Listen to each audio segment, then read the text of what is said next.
Hello friends, आप सभी का स्वागत है शिवानी आर्ट क्लासेस में। तो आज के इस वीडियो में हम एनसीईआरटी फाइन आर्ट बुक के पार्ट सेकंड चैप्टर 7 का पार्ट सेकंड देखेंगे, यानी कि भारतीय कांस्य प्रतिमाओं में हम आज पार्ट सेकंड देखेंगे। और पार्ट फर्स्ट में हमने लुप्त मोम प्रक्रिया यानी कि लॉस्ट वैक्स प्रोसेस के विषय में समझा था। और अगर जिसने भी वो वीडियो नहीं देखा है तो इस वीडियो के डिस्क्रिप्शन में लिंक दिया जाएगा, वहाँ से आप देख सकते हैं। और अगर आपने अभी तक हमारे चैनल को सब्सक्राइब नहीं किया है तो सब्सक्राइब करें और बेल के आइकन को प्रेस करें, जिससे आने वाले लेटेस्ट वीडियो का नोटिफिकेशन आपको मिलता रहे। तो चलिए स्टार्ट करते हैं। टाइम को वेस्ट नहीं करना है बिल्कुल भी, अपने इस चैप्टर में जो भी दिया है उसको समझना है। तो आज हम इसी में आगे देखेंगे पार्ट सेकंड, और पार्ट सेकंड में हम आगे का भाग देखेंगे।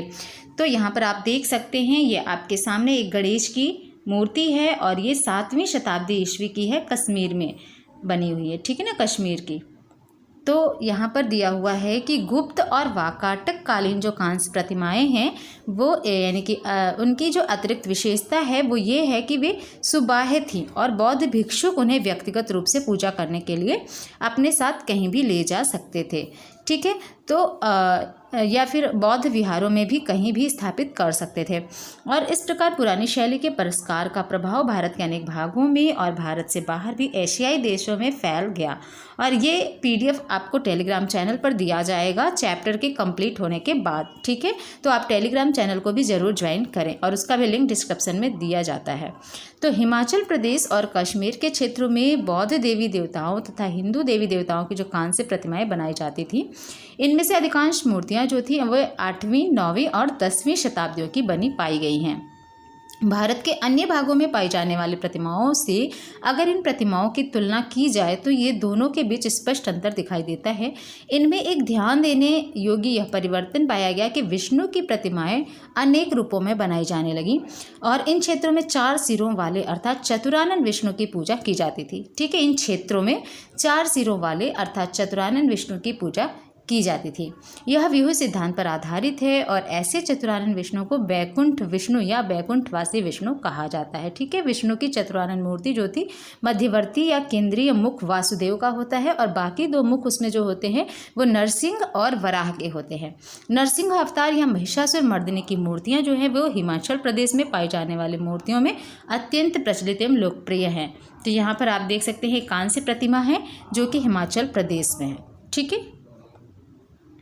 हिमाचल प्रदेश में ये कांस्य प्रतिमा प्रचलित है। और इसके साथ ही आप देखेंगे, आगे हम बढ़ते हैं और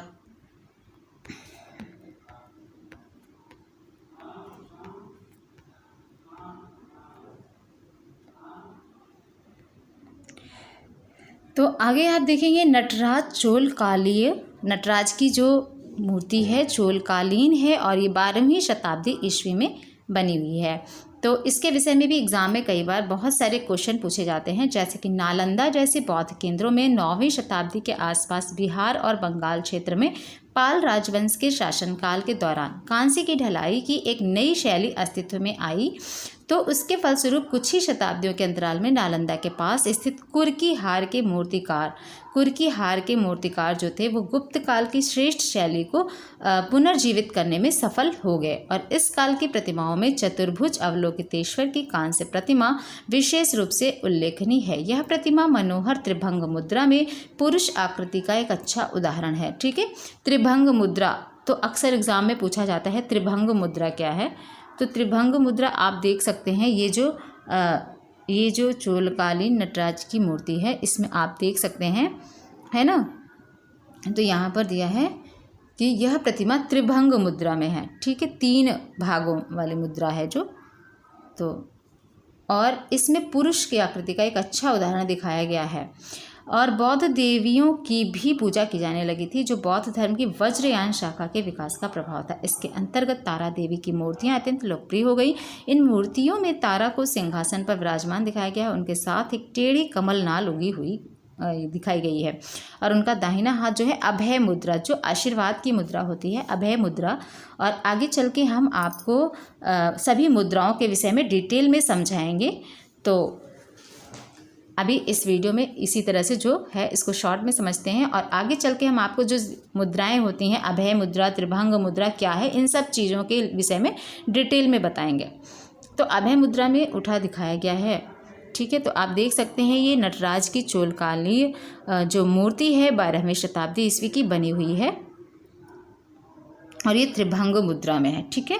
कांस्य ढलाई की तकनीक और परंपरागत देवी देवताओं की जो कांस्य प्रतिमाएं बनाने का कार्य था वो मध्यकाल के दौरान दक्षिण भारत में विकास के उच्च स्तर पर पहुंच गया था।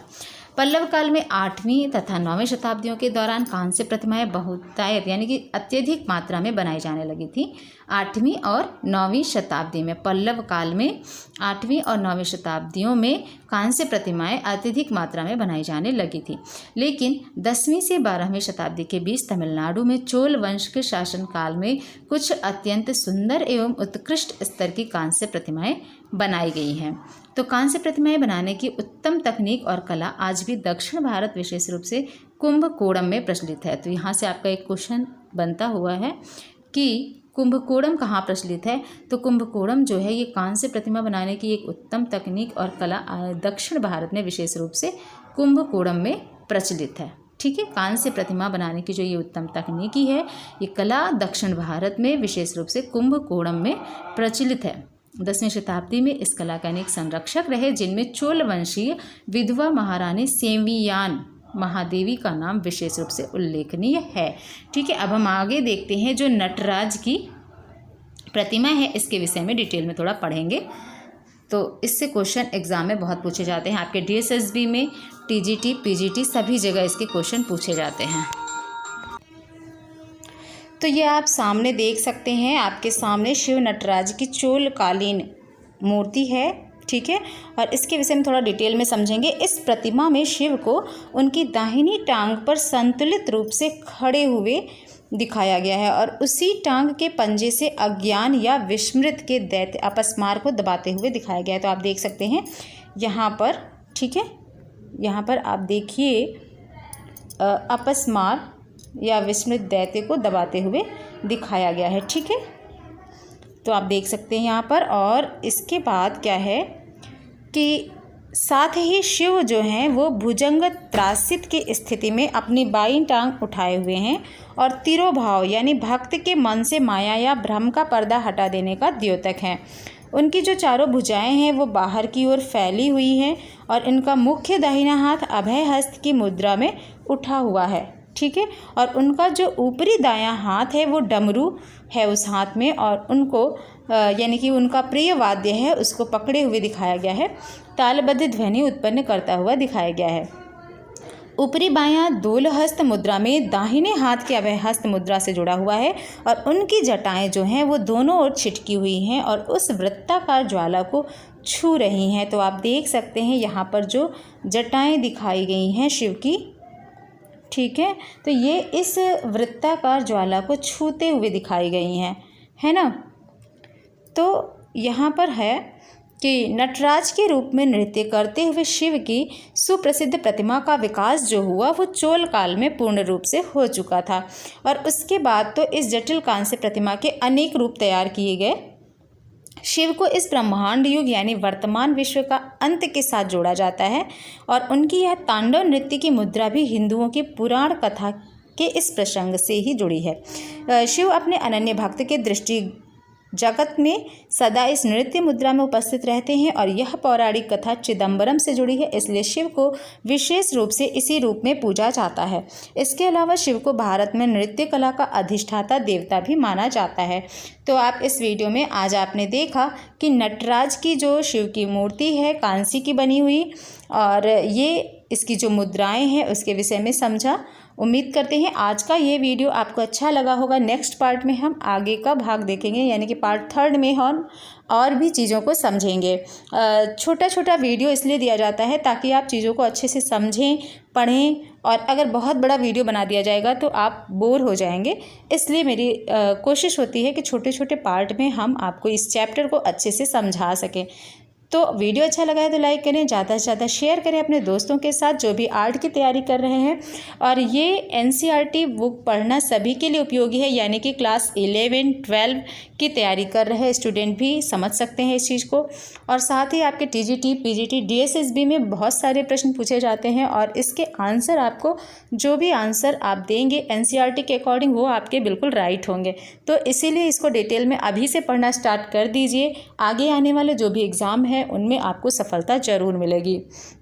साथ ही आप अपनी नोट्स भी बना सकते हैं, छोटी छोटी चीज़ों को नोट कर सकते हैं जो आपको रिवीजन में हेल्प करेंगी। तो चलिए मिलते हैं नेक्स्ट वीडियो में, तब तक के लिए take care and bye bye.